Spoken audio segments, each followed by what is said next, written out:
Somebody was in the middle of a heartfelt, teary story when he walks in and goes, "Fuck it, I'm Elton John. Listen to my story." That's not what he sounds like. It's not what he sounds like, but...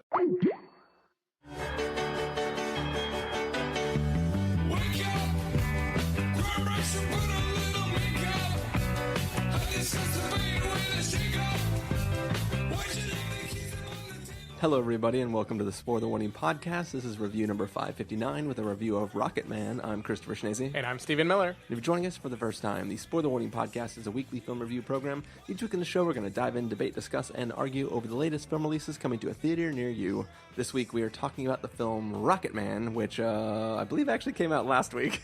Right? Yeah, for you people who weren't at Cannes, it came out last week. So Steven's been away on Cannes on a little vacation trip. I've been here, did one episode to kind of hold things over in there. We recorded a remote episode while you were at Cannes, but now we are back to our regularly scheduled program, at least for 2 weeks before I'm gone for 2 weeks. Yep. But yeah, we're here, we're back, we're talking about stuff. We're going to start here with Rocketman. How you doing, Steven? Doing good. It feels good to be back. It's been so long. I'm finally reunited with the Elton to my Bernie, the Robin to my Batman. Feels good. Good to have you. We're here talking about Rocketman, which is a biopic about Elton John. Mm-hmm. So, I mean, in usual fashion, we probably want to let everybody know our history and thoughts on Elton John, I guess, in general, just because that may or may not factor into what we thought about this film. Maybe, I'm just speculating. Maybe. Did you listen to much Elton John, or how familiar are you with his works? I would say I'm medium familiar. So my dad is a big classic rock buff, as most dads are, I believe. But he always made a point of playing albums for me and describing this is the really good one that he did. This is the concept album where he did a Western instead, blah, blah, blah. So I know when I was a little kid, there's a story of me as a 2-year-old singing all of Crocodile Rock to my dad's friend on the phone just to prove that I could remember all the lyrics. Yeah, I don't know. I have a fond recollection of some Elton songs, like Candle in the Wind obviously was really big when they rewrote it after Lady Di died. And I was old enough when that happened that I could remember music. Yeah. But I never... It wasn't cool in high school to re-listen to Elton John. I feel like Wayne's World made it cool to listen to Bohemian Rhapsody. Yeah. But I don't remember anyone in high school who was talking about Elton albums. So I have a familiarity. I knew most songs in this movie, but I had never really gone back and gone through his catalog like that. Yeah. So for me, I have never purposely listened to Elton John. I feel like my entire experience with the music of Elton John has been through osmosis and mostly through film. Mm-hmm. Different things that contained music of his. Even as before we started playing, you were playing through a few pieces from his catalog, and I was like, oh, I've heard most of these before. I just never really thought about it when they were playing. We even did a karaoke duet of Can You Feel the Love Tonight just a few months ago. I mean, you can do anything on karaoke. Mm-hmm. They have the words right there and everything for you. It's great. But yeah, so I mean, I think going into this film, I wasn't necessarily looking forward to or worried about seeing this film. I was just I want to see this musical biopic with music that it seems good, at least from the trailer. All the hits that they play in the trailer, I was oh yeah, Elton John's music's great. This movie could be good. Mm-hmm. What about you? When you were going in, were you more excited than when you didn't see Bohemian Rhapsody at first? Yeah, for sure. I mean, I was excited also just from buzz. This didn't get rave reviews or anything, but it premiered out of competition at Cannes, so a bunch of people saw it, and everyone was saying that was actually a lot of fun. I didn't hear a lot of people criticizing the movie very heavily, so I knew it was at least a fun time. I figured it would be better than Bohemian Rhapsody. I wasn't thrilled to watch it or anything, but when I was settling into my chair and remembering I was about to listen to the greatest hits of Elton John, there are worse things you could do with a couple hours. That is true. Also, it was this isn't going to be crazy for the rest of the country, but it was in the 80s here in San Francisco, which is a nightmare. Actually, the movie starts in the 60s. Nice. But yes, it was over 80 degrees here, so being inside to do anything except apparently watch Dark Phoenix was something we were definitely up for doing. But yeah, what do you say we get started, Steven? Yeah, let's do it. We're going to take a listen to the trailer for Rocketman, and then we're going to come back and give you a review. Feeling in cheek. I could hear the whole tune in my head. It was all there, I could see all the notes, and I just had to get it out. It's a little bit funny, this feeling inside. What did you say your name was again? My name is Reggie! Reginald Dwight. Reginald. That's my granddad's name. So how does a fat boy from nowhere get to be a soul man? You gotta kill the person you were born to be in order to become the person you want to be. I'm thinking of changing my name to Elton. But that's my name. Yeah, I know. You could be the best-selling artist in America if you desire. I was trying to do something bold. Why are you still something flashy? Can you even play the piano in those? Let them know who you are. And just don't kill yourself with drugs. So how does it feel to be a star? It's never gonna last. Let's just enjoy it while we can.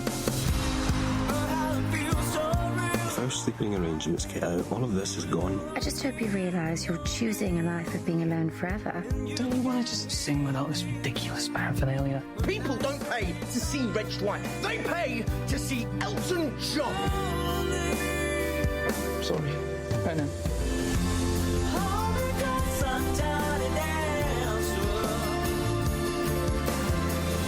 Do you even care how much pressure I'm under? Not really. I'll still be collecting my 20% long after you've killed yourself. Maybe I should have tried to be more ordinary. You were never ordinary.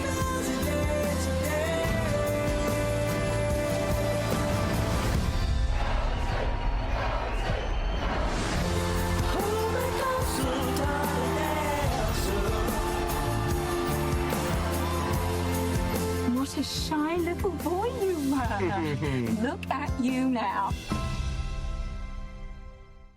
All right, so that was the trailer for Rocketman. As we mentioned before, it is a biopic about sort of the general life of Elton John as he became a music it's squishy. person. I feel like it's hard to define.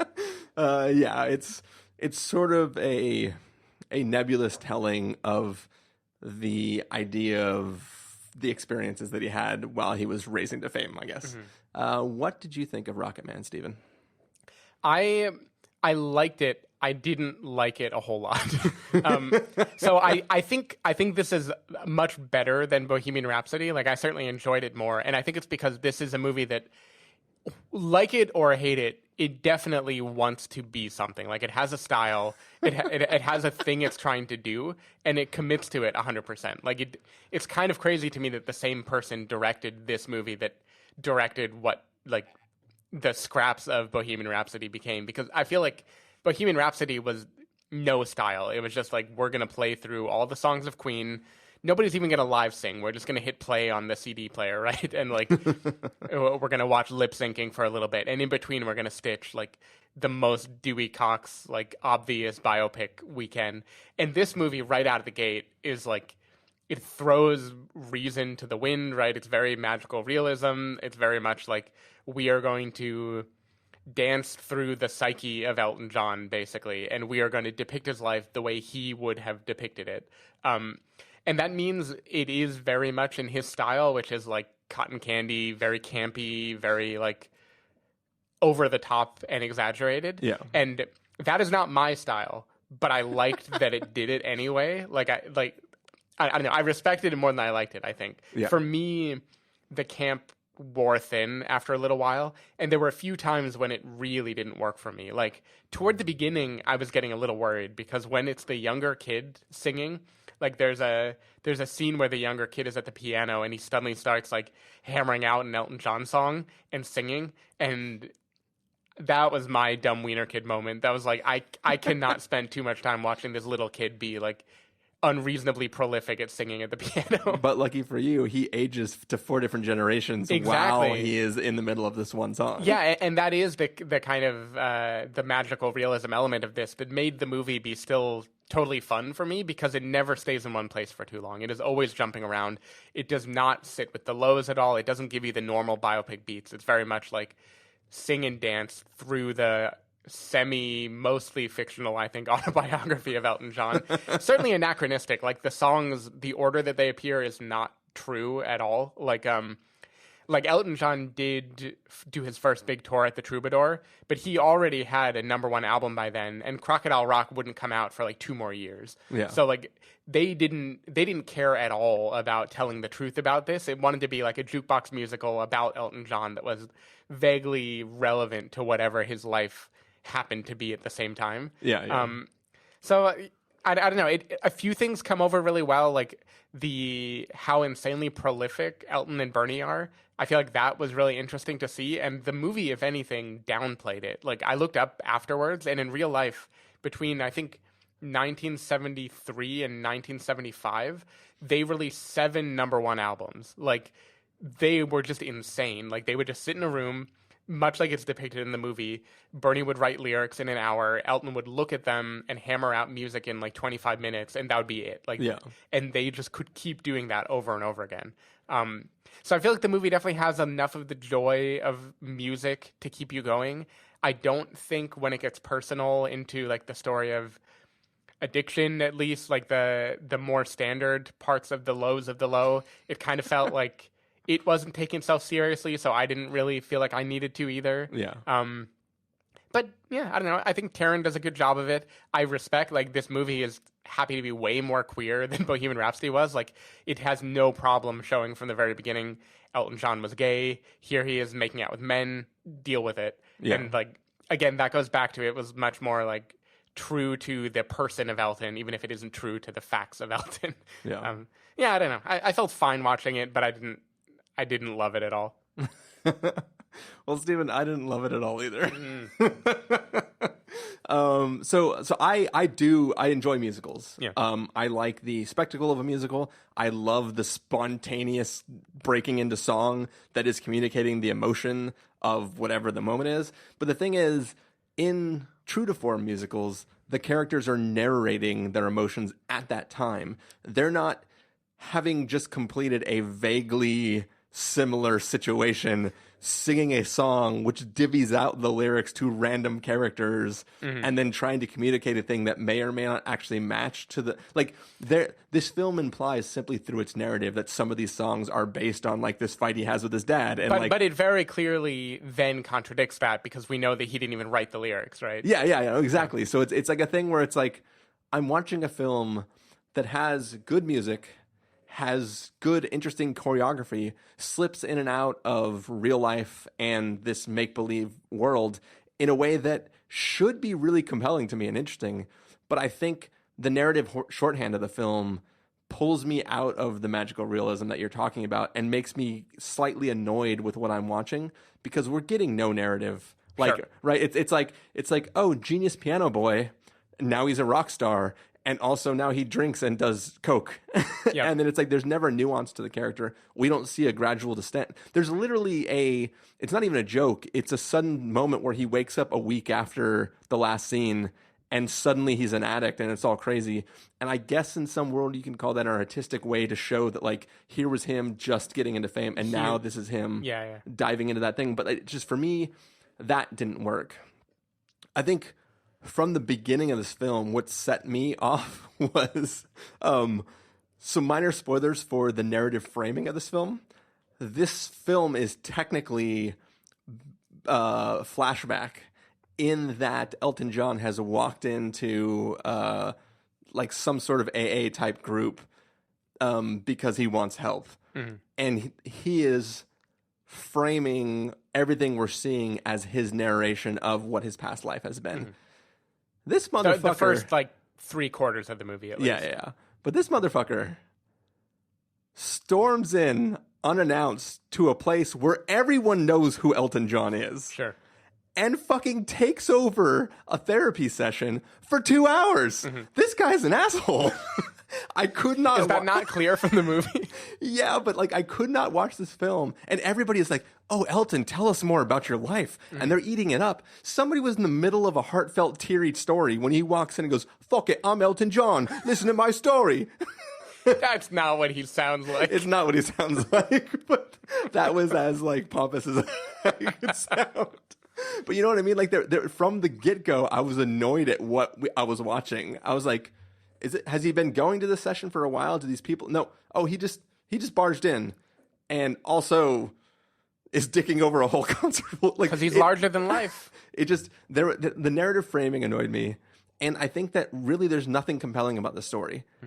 He starts as a child prodigy, and suddenly is into drugs. He's just cranking out record after record. There's like wars that are going on between his managers of like, this person signed him for like 8 CDs at the very beginning, which makes sense why in real life, in that span of just a couple of years, they put out like 8 albums because they wanted out of that contract, right? Yep. Like, fine, we'll just put out 1 million hits. Like, there was no progression in the story. We're just suddenly in magical realism land, and he's yelling at people. And for me, I found this film very, very tedious, and all the things that I should be celebrating because it was fun and interesting were being held down by the fact that like we weren't actually getting a story, and I was learning nothing about Elton John other than the fact that he didn't write any of his own songs, at least the lyrics to them. Yeah. And because I wasn't familiar with the catalog, I mean, I heard a bunch of these songs before, but I was never like, oh, Elton John wrote these great songs. I was like, oh, these are songs I've heard before.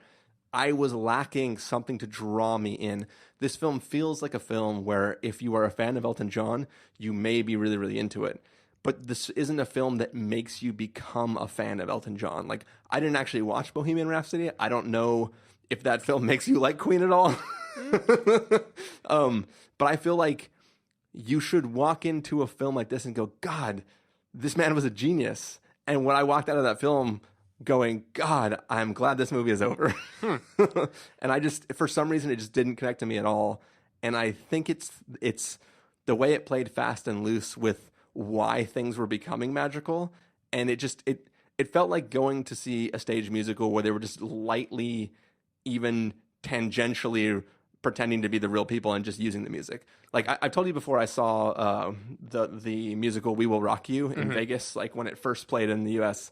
And I thought that was incredibly entertaining. They created this whole narrative about like this future dystopia where like music is dead and like the government is like not allowing you to have like interesting music. And do they just like slowly start like clapping? No, literally the entire film is like really stupid throwbacks to Queen music. Like there's even this one scene where like, we need to get to this place, like we need to get to Vegas or whatever it is. And they're like, how are we going to get there? And a spotlight goes on a bicycle and it goes, bicycle, bicycle. God. Like it's cheesy shit like that. And it was still fucking entertaining. Fat bottom girls walk out? No, it was really, really entertaining, and it was an interesting narrative, and it drew me in, and I walked out going like, that was rad. Like I sat down to this weird Queen musical that I knew nothing about, and I walked out going like, that was fucking cool. Mm-hmm. And I feel like other things that, like even like we, before we both saw this film, or actually it was right after you saw it, you made a statement like, this is more Across the Universe than it is Bohemian Rhapsody. And I don't remember what I thought about Across the Universe, but when I finished Across the Universe, I did go, fucking Beatles, right? Yeah. Like the Beatles music is great. And even if the thing you're watching that is incorporating the music, you still like come out with another, like a reappreciation of the Beatles music, right? I didn't come out of this film going like, oh man, I'm going to put on some Elton John. I don't know. I feel like... See, because I mostly agree with your criticisms, though they didn't bother me as much. Like, I think the opening scene was annoying. Like, for maybe not the rational reasons you described, but it just felt cheeky in a way that I was like, oh, okay, fine. Yeah. This movie is annoying me. But then when it breaks out into magical realism, immediately from that scene, I was more on board. But like I mostly feel you. I think I was going to rant if you didn't about how weird the conceit of tying the lyrics to his life are when the movie makes such a point of him not writing the lyrics. Yeah. Certainly not writing them in the order that these life events would have happened or anything either. Yeah.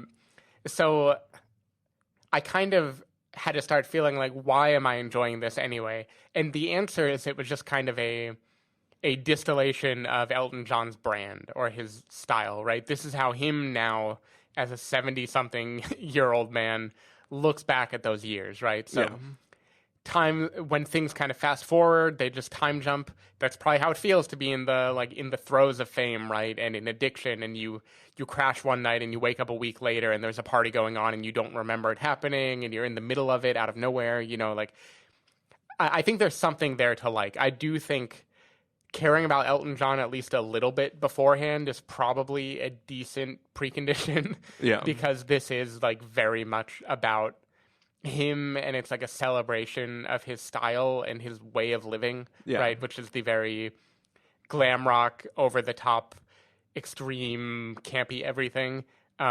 And that can get tiresome if like you're not in the mood for it. I am surprised you didn't want to put on Elton music after this movie, because that was my experience. Like I went home and immediately started, I have a shower speaker, and for the next like you immediately got in the shower, mostly because you walked home and it was 80 degrees outside. Sure. No, but for the next 3 mornings, because I watched it like sometime last week. Yeah, the next 3 mornings, like I would always pick a different couple Elton songs to play in the shower. It was just silly fun, but I liked it. It's a very stream of consciousness way of seeing his life. You do not learn real information watching it at all. The thing that I like about it is kind of the thing I think that you didn't like, which this is not a biopic, at least not in the traditional sense. It is telling a heightened story of his life in a way that purposely omits any detail that would let you like really understand his life. Yeah. And that's, you know, take it or leave it. It kind of depends what you want to see. At least for me, having seen so many very straightforward music biopics, I like that this decided to do something different with it. And for me, the Across the Universe-ness is that my memory of Across the Universe is that they're taking the catalog of the Beatles and just thrusting them into random situations where they are loosely connected. It's almost like Moulin Rouge, right? Where it just takes classic music, and not classic music, but, you know, classic rock, and repurposes it into a kind of, this is emotionally kind of related to the thing we're talking about, and we're going to break out into music. Not even with the, like, it doesn't have the logic of a musical, because a musical, they are singing something directly about whatever it is that they're doing, right? So it's very much, I am this character, here's how I feel, this is what's happening, blah, blah, blah. And this is much more loose of, like, let's celebrate pop music and give you something to look at the same time. Yeah. And like I said, there are parts of that I was like, I think I would, under normal circumstances, be liking this. But it was something else. Maybe it was just the way that intro started that I never recovered from that. Just something about it annoyed me. And even conflict that should be in his life. Like, in the trailer, you get that scene where, like, Rob Stark is saying, like, oh, if our sleeping arrangements get out, it'll be the end of all of this or whatever, right? No one cares. No one ever once cared. In fact, there's like a scene where like one of the I don't know if it's the newer manager or the same manager who's like, well, just so you know, people are going to start asking your family things. You should probably make sure they don't say anything. And then he calls his mom and comes out to her. Did I misread the previous scene, or was he telling him to talk to her because he didn't want her to tell them stories of him being like super flamboyant when he was a child? I think he was saying get out in front of it so your parents are in your corner and don't divulge anything.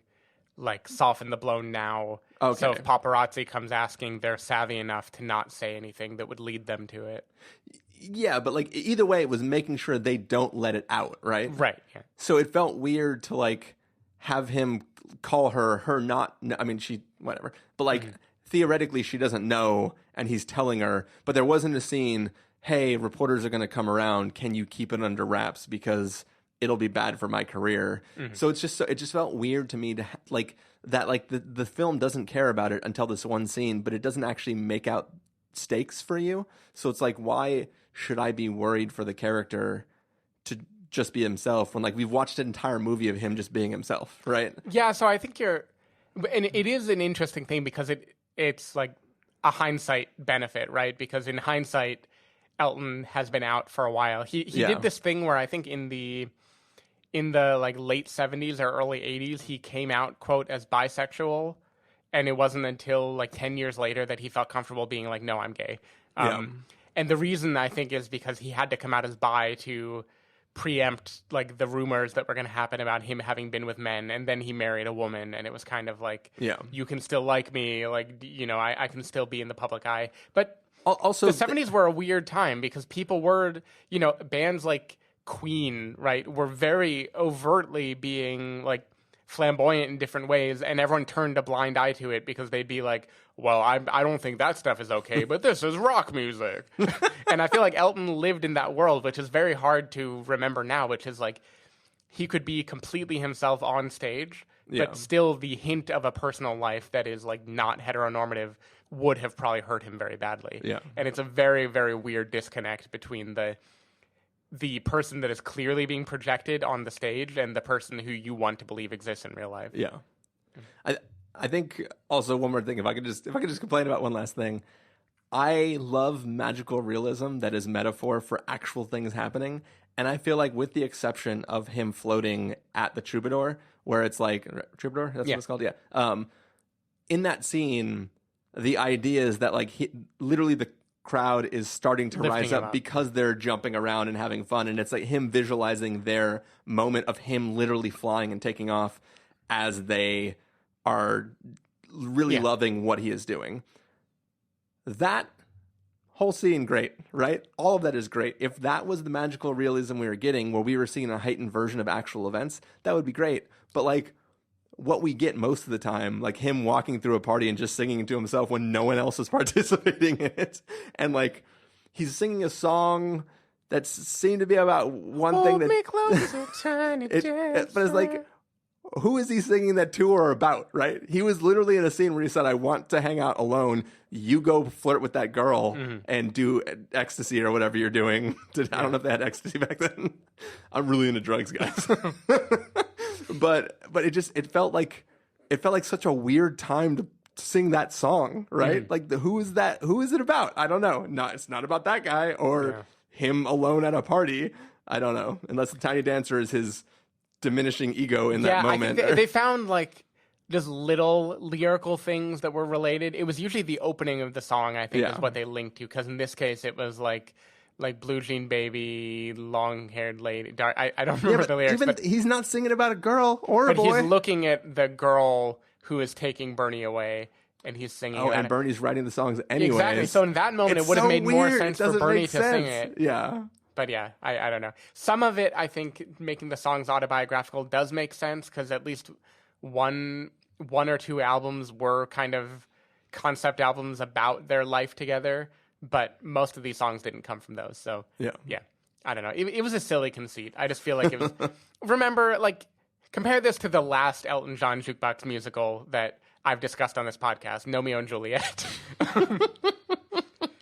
It should be not surprising at all that an Elton produced or affiliated movie is this whimsical. Yeah. And I think it gets to the heart of some things, you know, like again, there aren't that many movies that are this blockbustery that are like this proudly queer in what they're showing. And he is, like you said, himself through the whole movie. And his public life maybe hides that a little bit, but the movie never hides it from us. And it's a fun celebration of like a larger than life personality who's like he is friggin' genius. Like if he really wrote those songs in a half hour, he's a fucking genius. And like all that genius crammed into one person just like becomes an explosion of ideas, and some of them are good and some of them are kind of embarrassing. Yeah, I don't know. Yeah, any last thoughts about the film? I don't know. There's not a lot to say about it. Like you summed up my review of the film. Yeah, it's like I'm defending it only because I think I liked it more than you. But like the moment I left the theater, I was thinking, yeah, that was fine. That was fun, I guess. No big deal. Probably not going to recommend it to anybody, but not going to complain about it either. If I'm 100% honest, and maybe it was because even in the theater it was a million degrees. There's a part towards the end where I'm like, this is the end, right? This is the end. Please, dear God, let this be the end. And then the credits rolled, and I was like, oh, thank God. So did you stay to watch the photos of real Elton with Taron? Yeah, so I stayed and watched all the photos, which was I was talking at lunch today at work that the funny thing is, like, I have no memory of Elton John as a young fella. So To you, he's just a supporting actor in Kingsman 2. Yeah, exactly. But the thing that was funny to me is that, like, there were moments in the film where I was like, oh, like, he looks a lot like Elton John. This is great. So then when I saw young Elton John, who looks nothing like either the lead or old Elton John, I was like, what? That's not the guy. Yeah. It was so funny just to see him and think that it looks wrong, right? He kind of looks like a Muppet back then. Yeah. But yeah, should we get to verdicts? Sure. All right, Stephen Miller, if you're going to give us a must-see, recommend with a caveat, wait for rental, pass with a caveat, or a must-avoid, what would you give it? I'm going right down the middle with wait for rental. I think this is a completely fine movie. I think the more you care about Elton John, the more you will like it. I bet a diehard fan would have a lot to love here. For me, I'm kind of like, I have enough familiarity that it was fun to see the music on the screen, and it was like, it rekindled some love of how talented he was, but I don't know. It didn't do that much for me. And even though I think it's a fun experiment in biopic, that doesn't make it a movie that I want to watch again. So, wait for rental. It'll be fun. If you think you want to watch it, you probably want to watch it, but don't put too much into it. Well, you put me in quite a predicament, Stephen, because I was just going to give this wait for rental. I know I'm driving you down. You're trying to push me down. I am willing to admit that maybe I'm the problem. Maybe I'm just not capable of liking a film that yeah but maybe just like a film of this type I'm just never going to like. You were talking about it avoiding the Dewey Cox stuff. I freaking love Walk Hard. Sure. Like I love Walk Hard so much it almost made me want to go watch Walk the Line or whatever the real movie is that it's like sort of pretending to be, because I was like, holy shit, this is freaking great. This is so good. But yeah, so this film was probably never going to work for me, but I was pleasantly optimistic to see what it's going to turn out to be. Didn't work for me. I think I'll hold fast and I'll still give it a wait for rental, just because, as I said, it's possible that my criticism of the film won't map to anybody listening to this right now. Must avoid. No, fine. I'll give it a pass with a caveat. Steven. There we go. Steven has talked me back to... Because I was going to go up just to like be more positive as a counterbalance. Then I was like, no, this is a rental. Fuck this guy. I'm making Chris go down to pass with a caveat. Yeah. Fine. Pass with the caveat. Wait for rental from Steven. Pass with the caveat from me. Yes. That is our review of Rocketman. Stephen Miller, if people want to find you throughout the week, where can they do that? People can go to twitter.com/sdavidmiller or sdavidmiller.com. People can find me at ChristopherInRealLife.com or Twitter.com/ChristopherIRL. You can find the podcast over at thespoilerwarning.com, where you can get a bunch of the back episodes of the show. If you want to subscribe to the show, you can do so in Overcast, Stitcher, Apple Podcasts, or wherever podcasts are found. If you want to know when the episodes go live, you can follow us at Twitter.com/SpoilerWarning, Facebook.com/TheSpoilerWarning, or Instagram.com/TheSpoilerWarning. If you want to get a hold of us directly, you can send an email to fans@thespoilerwarning.com, or you can use the contact form on our site. Music for this episode will come from a little video mashup that we found on YouTube. Neilcic, I can't pronounce his last name. Anyway, somebody did a fun little mashup of Elton John and System of a Down. Yeah, sure. And we couldn't not have that playing under this right now and at the beginning of this episode. So hopefully you were enjoying that as much as we did. I don't know. Yeah. But, can we call it Crocodile Rock? No, we can call it whatever we want. Sure. But this will actually be the true test of the YouTube algorithm when we put this video on YouTube, is whether we get a takedown notice for using a YouTube video's audio in this. But yeah, so that is our review. We are going to go take off right now, and we have one more review coming for you for a film that's, I think, in limited release, which is called The Last Black Man in San Francisco. So hopefully you'll enjoy that review when we do it. All right, see you. Bye.